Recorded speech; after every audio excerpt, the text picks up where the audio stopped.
Monsieur Charles Gaeve, bonjour. Bonjour. Vous êtes économiste et financier. Merci de nous accorder cet entretien.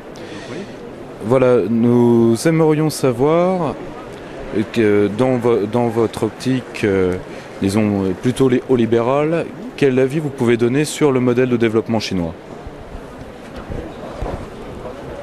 Ben écoutez, je vais essayer de vous répondre de la façon la plus rapide possible. Quand un pays se développe, la première partie, c'est d'avoir une période où l'accumulation du capital est très forte. Parce que vous avez besoin de faire des investissements massifs. Et donc, dans cette période-là, il est d'usage que l'État ait un rôle relativement important. Je vous en donne par exemple, la France après la Deuxième Guerre mondiale, l'État a eu un rôle éminent en créant toutes les infrastructures, depuis le nucléaire jusqu'au... Donc ça n'est pas très surprenant. Ce que disait mon vieux maître Milton Friedman, c'est que vous ne pouvez pas avoir un système qui se développe selon le capitaliste qui n'amène pas à la liberté en fin de parcours. Mais ça peut prendre du temps.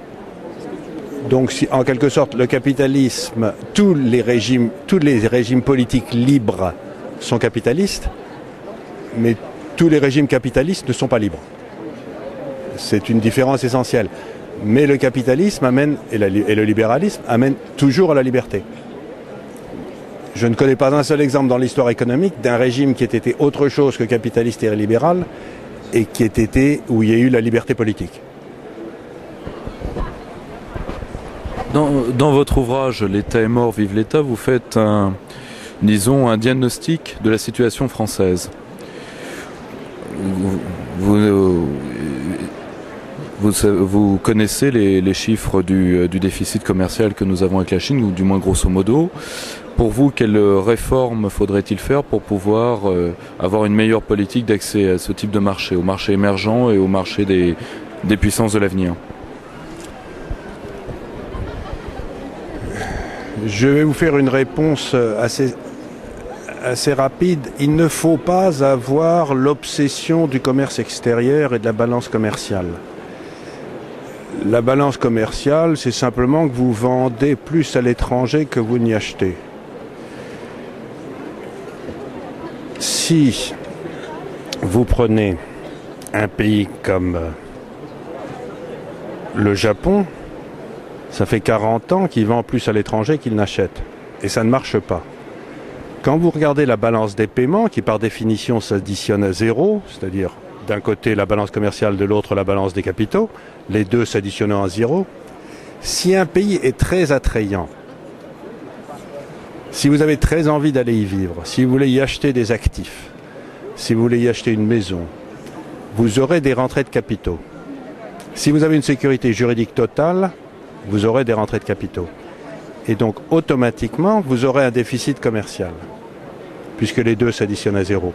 Ce qui crée le déficit commercial, dans le cas que je mentionne, c'est la sécurité juridique. Un pays comme les États-Unis est extraordinairement sûr juridiquement. C'est la première fois dans l'histoire que beaucoup de gens gagnent énormément d'argent dans des pays qui ne sont pas sûrs juridiquement, du style de la Chine, du Brésil, de l'Inde, et d'autres bien pires, l'Afrique du Sud, etc.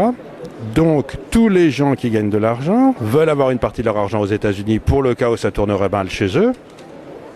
Et donc, les États-Unis ont un excédent de leur balance des capitaux et de ce fait, un déficit commercial. Donc, si la France est un pays qui est sûr juridiquement, dans lequel la rentabilité du capital est forte et importante, vous aurez des rentrées de capitaux qui créeront le déficit. Aujourd'hui, ça n'est pas le cas. Donc ce que j'essaye de dire, c'est qu'il y a des déficits commerciaux qui sont bons, il y a des déficits commerciaux qui sont mauvais. Celui de la France est mauvais parce qu'il est créé par une consommation excessive qui est elle-même fondée sur un endettement étatique. Donc les Chinois n'ont rien à faire avec notre problème. La première chose qu'on devrait faire, c'est que notre État se réforme et le déficit, et que les gens se mettent à travailler dans des activités rentables et non pas dans des activités non rentables de l'État. Et à ce moment-là, le déficit commercial de la France disparaîtra. Je vous signale que la Suisse a un excédent commercial avec la Chine.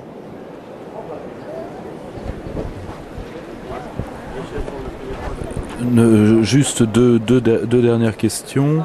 Nous avons vu récemment la Chine acheter des actions et des obligations, ce que les médias ont peut-être très arbitrairement décrété comme rachat de dettes. Beaucoup ont dit que la Chine voulait sauver des clients solvables. Qui ne sont plus solvables. Mais croyez-vous qu'à terme, notre indépendance économique vis-à-vis de la Chine pourrait être remise en cause, comme on peut se le demander actuellement pour la Grèce? Ben c'est tout le thème de mon livre, l'État est mort, vive l'État. C'est qu'à partir du moment où vous avez un État qui vit au-dessus de ses moyens, vous perdez votre indépendance. Qu'on la perde vis-à-vis de la Chine aujourd'hui, comme on l'avait perdu sous la 4e République vis-à-vis des États-Unis, ça n'a strictement aucune importance. Ce qu'il faut, c'est qu'on cesse l'espèce de dérive imbécile dans laquelle on est. Encore une fois, la Chine n'a rien à voir avec tous ces problèmes. Il y a des tas de gens qui font du commerce avec la Chine, qui s'en portent très bien. Personne n'a jamais été appauvri par le libre-échange. Regardez les pays dans le monde aujourd'hui qui interdisent le libre-échange, c'est le Myanmar, c'est la Corée du Nord, c'est la Libye, enfin bref, c'est tous les pays dans lesquels vous ne voulez pas vivre. Je ne connais pas d'exemple dans l'histoire d'un pays qui était ruiné par le contrôle d'échange, par le libre-échange. Je connais plein de pays dans l'histoire qui ont été ruinés par le protectionnisme et l'étatisme. Or, c'est ce qu'on est dans l'étatisme, on l'a en France, et si on laisse passer des gens comme Madame Le Pen, on va se retrouver avec en plus le protectionnisme. Alors si on a le protectionnisme et l'étatisme, ben là on est vraiment mal barré. Hein. On a déjà la moitié de la vérole, si on attrape l'autre moitié, on est foutu. Hein. C'est... Dernière question, car vous êtes également financier. Que vous inspire la gestion par la Chine du yuan et ses conséquences sur les marchés financiers? Alors là encore, si vous voulez, je crois que c'est prendre le problème par le mauvais côté. Le problème, le yuan est sous-évalué, soit. Les Chinois pratiquent une politique mercantiliste imbécile. Très bien. Mais ça veut dire que j'achète, moi, en tant que consommateur, des produits chinois moins chers que ce que je paierais normalement. Et donc, je suis le grand bénéficiaire. Donc, le vrai problème, c'est pas le protectionnisme chinois, c'est pas la sous-évaluation du yuan, c'est que la balance des paiements chinoise, la balance des capitaux, est bloquée. Ce qui se passe, c'est quand un Chinois exporte aux États-Unis ou en France, il se retrouve avec des euros ou des dollars et qu'il doit les remettre à la banque centrale. Et en échange, il a de la monnaie locale. Normalement, dans un pays libre, il faudrait que le Chinois qui a vendu en France prenne ses euros, s'il a vendu aux États-Unis des dollars, et qu'il en fasse ce qu'il veut.